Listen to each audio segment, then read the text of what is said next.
So good afternoon, everybody. Thank you very much for staying here until the end of the day and the end of the meeting. And thank you very much for the kind introduction. So I'll try to be as much on time as possible because we are a little bit late. And I'll try to discuss with you cellular therapy in lymphomas and what I found it was the best of EBMT 2023. So here you have my conflicts of interest. And I think that you have seen this version of this information several times during this meeting. No doubt that the introduction of autologous CD19 CAR T cells has significantly changed the long-term outcome of patients with relapsed refractory large B-cell lymphoma that fail at least 2 prior lines of therapy. We have long-term data on the 3 pivotal trials, and we know that around 35 to 45% of these patients can be cured, and that the results in terms of overall survival of CAR T cells are significantly better to the results of patients treated with the standard of care and included in this famous SCHOLAR-1 trial. That's the reason why the landscape in terms of cellular therapy in patients with relapsed refractory diffuse large B-cell lymphoma has significantly changed. We have already seen data coming from the CIBMTR, but as you can see here in this slide, the number of patients being treated with CAR T has also significantly increased in Europe. And here you have the data coming from the EBMT registry with more than or around 5,000 patients being reported, 85% of them with relapsed refractory large B-cell lymphoma. Just because of the excellent results of CAR T in third line or plus, there were 3 prospective clinical trials that were presented at ASH 2021 that tried to understand which was the role of these autologous CD19 CAR T cell constructs in second line for patients with primary refractory disease or early relapse. 2 of these 3 prospective clinical trials were positive, SUMA-7 and TRANSFORM, and here you have some data regarding progression-free survival and response rate in the standard of care arm versus the experimental arm. And that's the reason why both constructs have been approved by both the FDA and the EMA.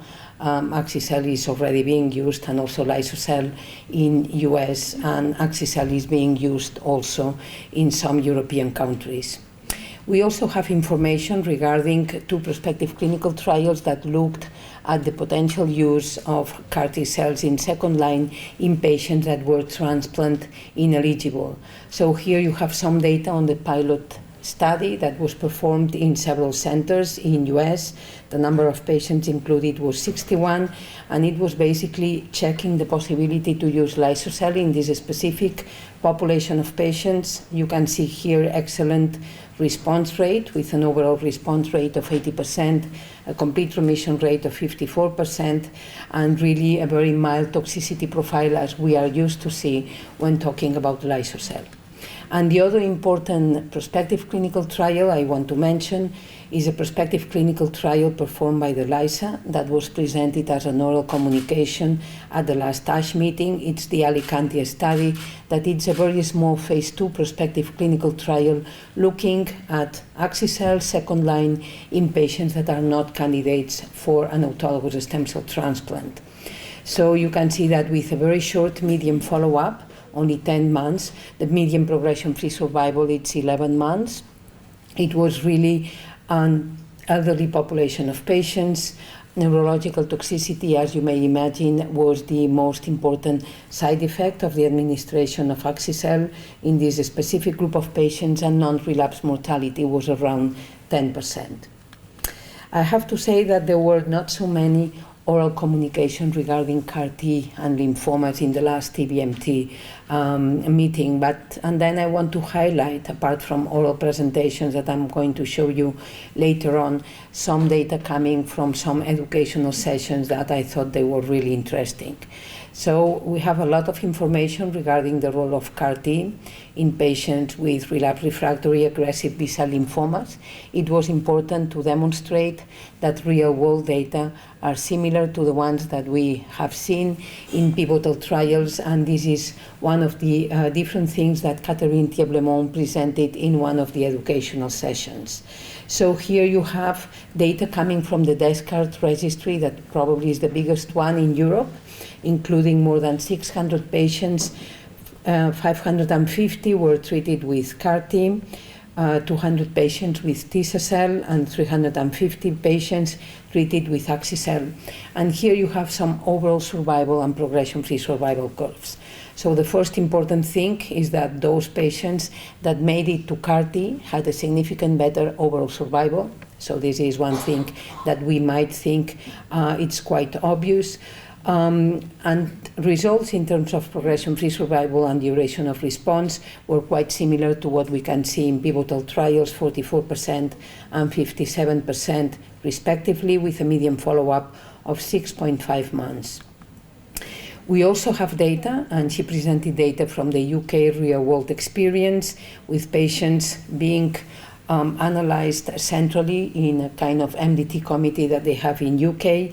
And here you can see the overall survival for the intention to treat population in the black curve, the non-infused population of patients that has a significantly lower median overall survival, and the infused population of patients that has a median overall survival of 16.2 months and 24 months overall survival of 44.1 months.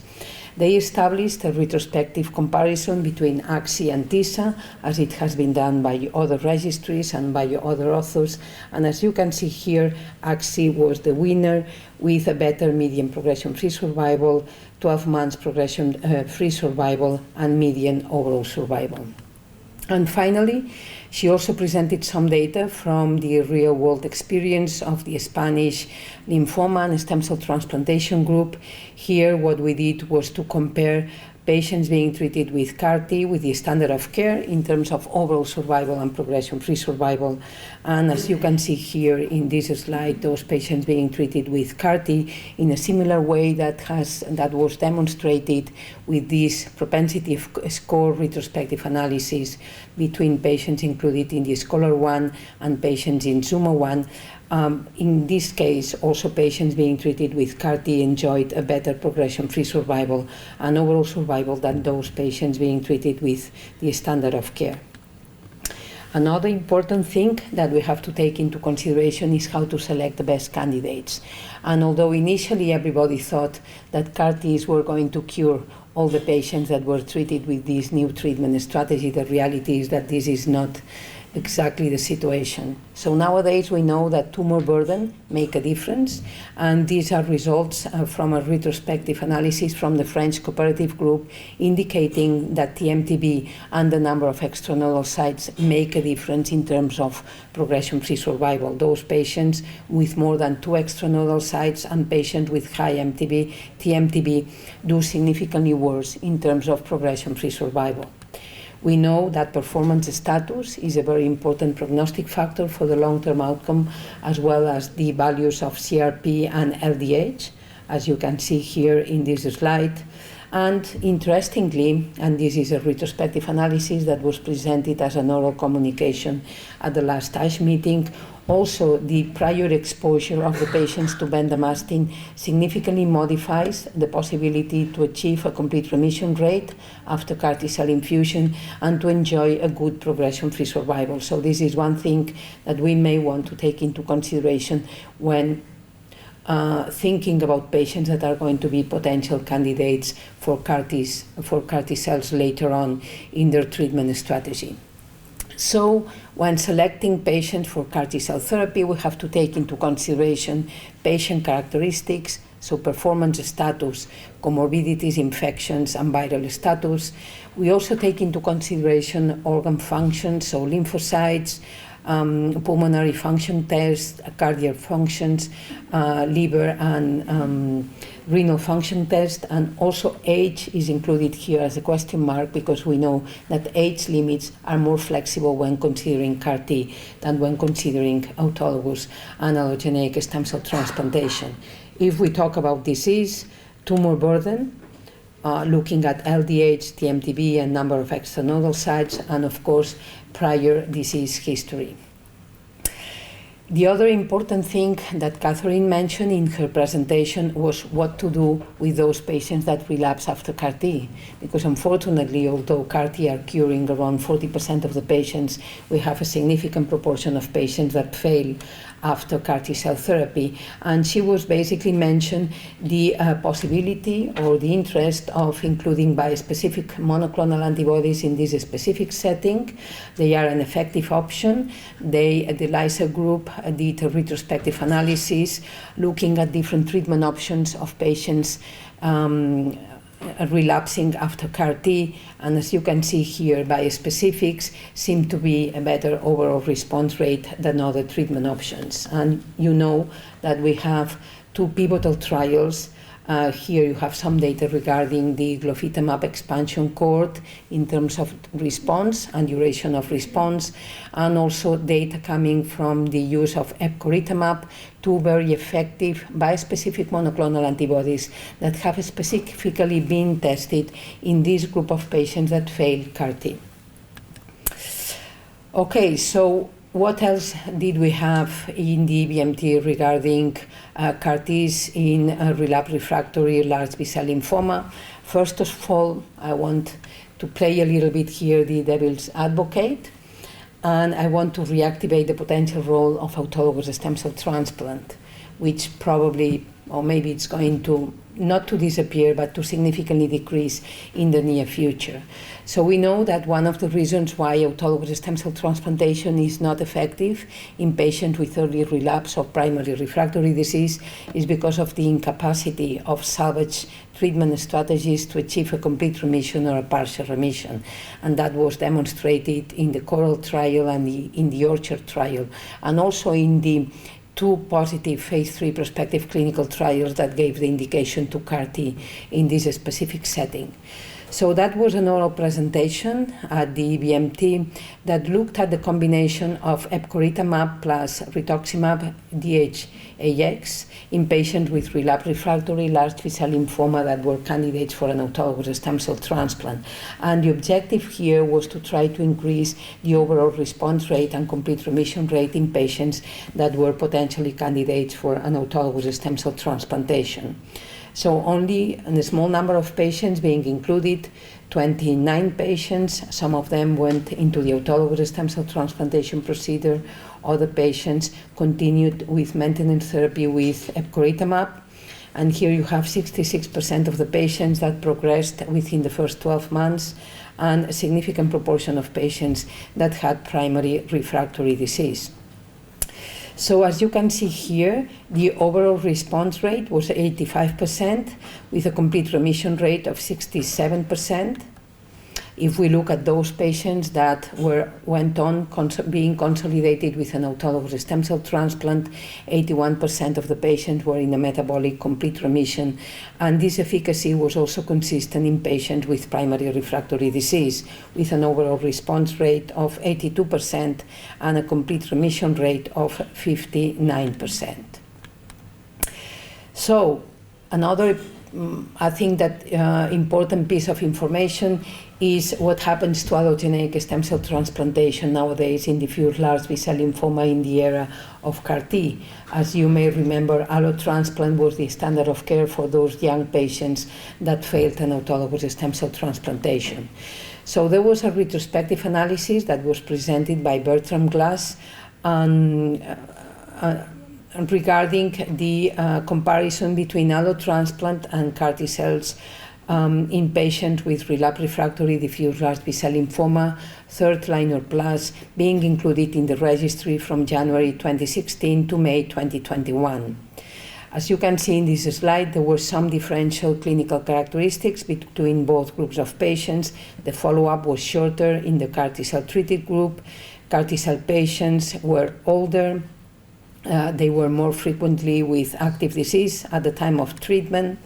And as you can see here in this slide, in this comparison between both groups of patients, PFS was quite similar, but non-relapse mortality was higher in the allotransplant group relapse incidence was higher in the CAR T-cell treated group, and there was a benefit in terms of overall survival. And in fact, when a propensity score was used with variables at the time of lymphodepleting therapy, overall survival was better in patients being treated with CAR T, and because of a lower, significantly lower non-relapse mortality. So basically, the conclusions of this study is that CAR T-cell therapy is associated to a lower non-relapse mortality, but a higher relapse incidence, especially in those patients with high-risk disease. And in principle, if available, CAR T-cells should be used as the standard of care in those patients in third line.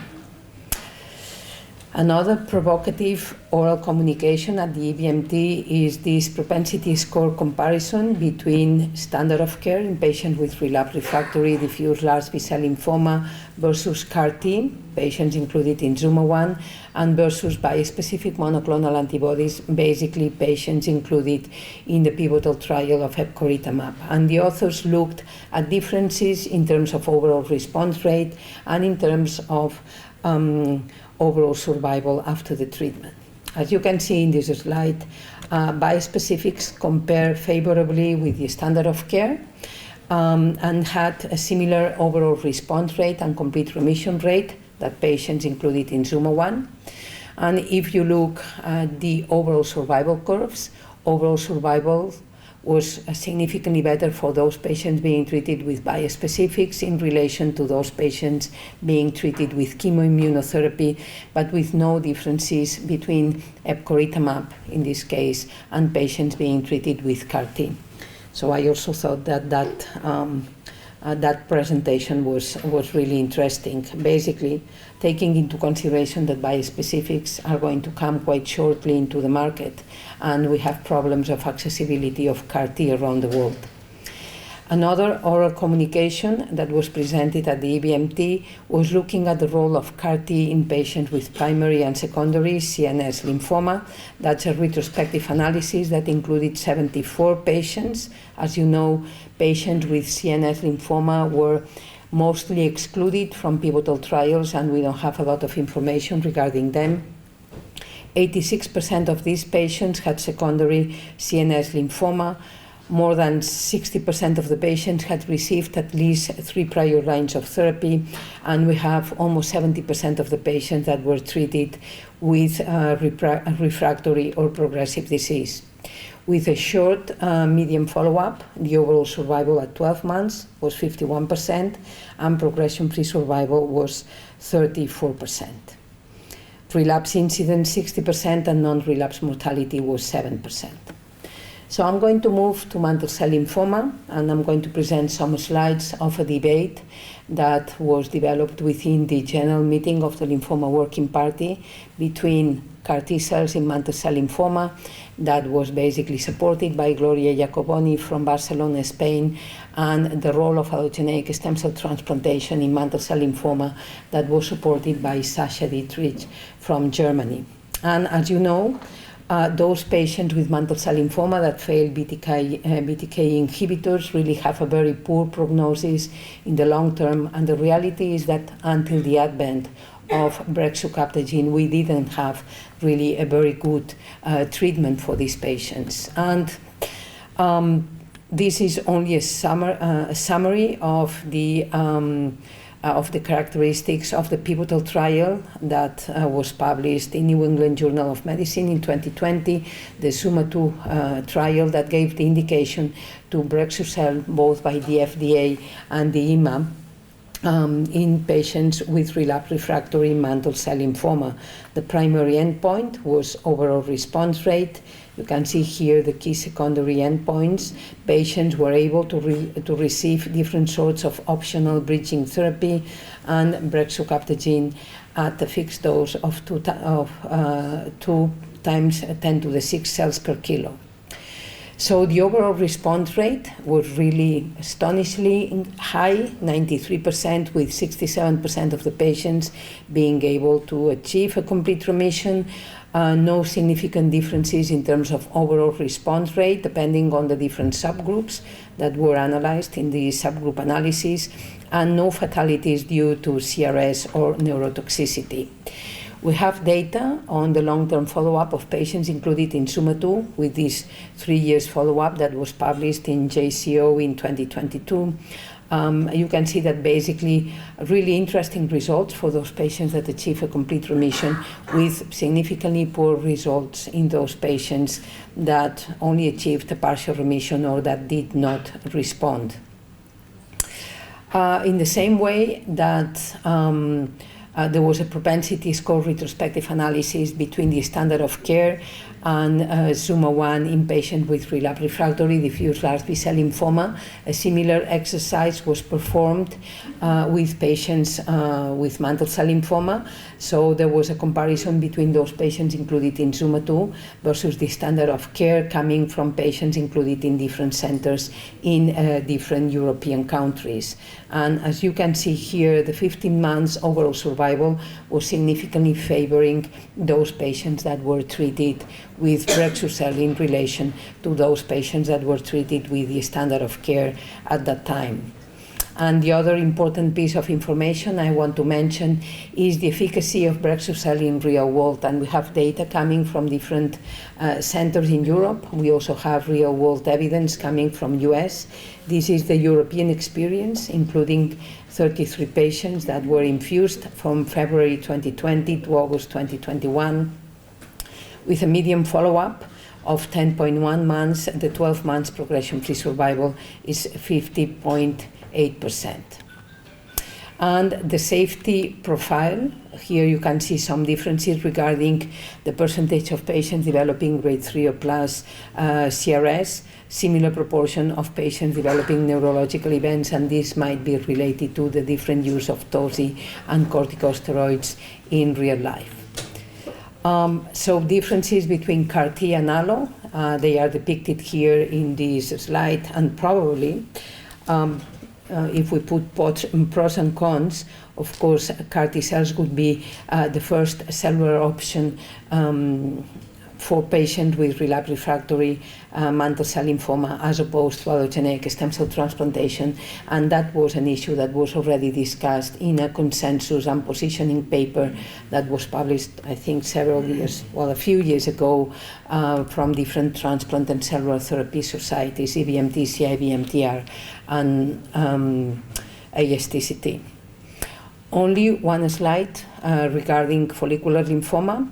So the 3 years follow-up for SUMA-5 that show really interesting curves in terms of duration of response, time to next treatment, progression-free survival, and overall survival for patients with relapsed refractory follicular lymphoma.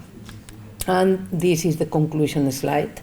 I think that the conclusions are quite obvious, so everybody would agree that CAR-T cell therapy has significantly changed the treatment landscape of patients with relapsed refractory large B-cell lymphoma, and has also demonstrated to be very effective, and it's already changing the way that we are treating our patients with other B-cell malignancies.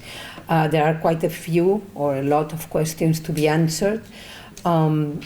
Probably a better identification of risk factors that will impact on the outcome, what to do with patients that relapse after CAR-T, if we still have a role in terms of allo or eventually auto-transplant for patients basically with relapsed refractory diffuse large B-cell lymphoma, and we can eventually discuss about mantle cell lymphoma and follicular lymphoma. And of course, we will have additional therapies in this setting.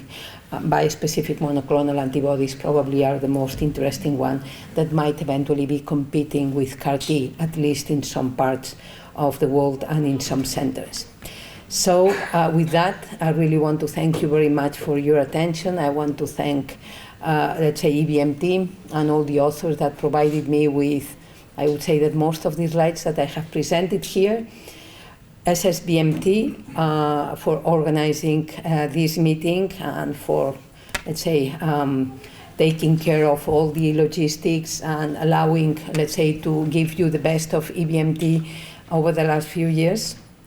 And I cannot forget the dinner yesterday. These are pictures given to me by Sebastian, because I am super bad making pictures with the iPhone. We had a wonderful dinner yesterday with wonderful views and with this wonderful camel bone marrow, which it was for me the first time, and I really enjoyed it very much. Thank you very much.